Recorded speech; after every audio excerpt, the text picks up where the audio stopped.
आता कुटुंबाचा रोष आहे की डॉक्टर लोकांनी हलगर्जीपणा वगैरे केलेला म्हणून कुटुंब इथे आले. माझ्या मतदारसंघातले असल्यामुळे मी तिथे आलेलो आहे. Audio Jungle.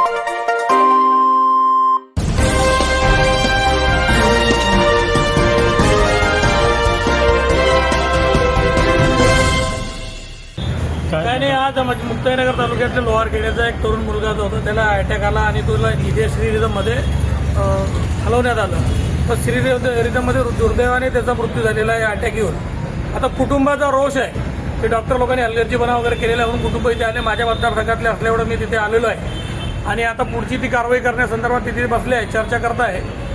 तर दवाखान्याच्या माध्यमातून खऱ्या अर्थाने एक्सपर्ट डॉक्टरच्या माध्यमातून प्रत्येक पेशंटवर व्यवस्थित ट्रीटमेंट झाली पाहिजे अशी मागणी सगळ्या लोकांची आहे. आता तिथे एक्सपर्ट होते का, ते DM होते का, त्यांनी व्यवस्थित एन्जिओग्राफी केली का, एन्जिओप्लास्टी केली का, असे अनेक मुद्दे आता आपल्यासमोर येत आहे. तर त्या मुद्द्याला घेऊन मी CS साहेबांना सांगितलं आहे.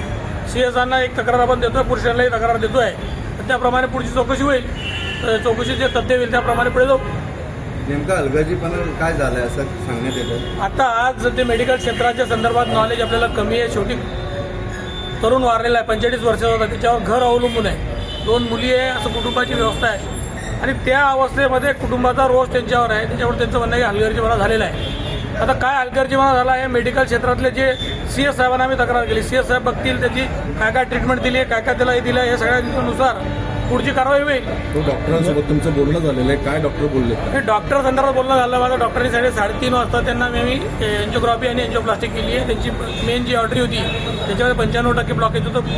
केल्यावर ते सक्सेस झाली, पण नंतर परत त्याला स्ट्रोक आला. त्याचं 25% हृदय चालू होतं. अशा पद्धतीने त्यांनी मला ओरली माहिती दिलेली आहे. नंतर स्ट्रोक आला आणि नंतर त्याचा आकस्मिक मृत्यू झाला, अशा पद्धतीने त्यांनी माहिती दिली. पण तिथे मी जे बघितलं आहे तिथले डॉक्टर जे आहे ते कुठले काय याची पूर्ण माहिती मला काही मिळाली नाही. जे डॉक्टर माझ्यासमोर आले त्याच्याशी मी चर्चा केली, कारण तिथे गर्दी गोंगाट होता, लोकांचा संताप होता, रडपड होती. अशा याच्यामध्ये मला सगळी माहिती घेता नाही आली. पण मी सिव्हिल सर्जन साहेबांना सांगितलं तात्काळ की तुम्ही या संदर्भात दखल घ्या आणि काय काय टेक्निकली माहिती घेऊन खरंच हलगर्जीपणा झाला आहे का, ट्रीटमेंटमध्ये काही चूक झाली आहे का, हे बघून पुढचा निर्णय घेऊन आपण त्या पद्धती पुढे जाऊ. दाखल करतात या संदर्भात गुन्हा दाखल करण्यासाठी CS पत्र लागतं. ते पत्राच्या संदर्भात आज ते फॅमिली चर्चा करेल आणि CS पण येत आहे, त्यामुळे पुढची कारवाई त्याच्याबद्दल होईल.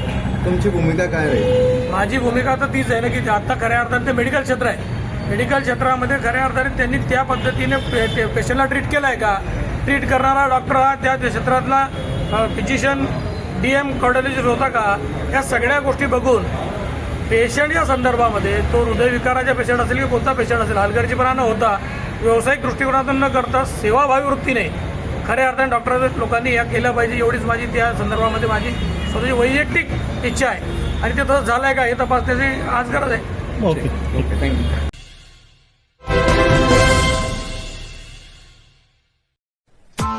Press the bell icon on the YouTube app and never miss another update. Audio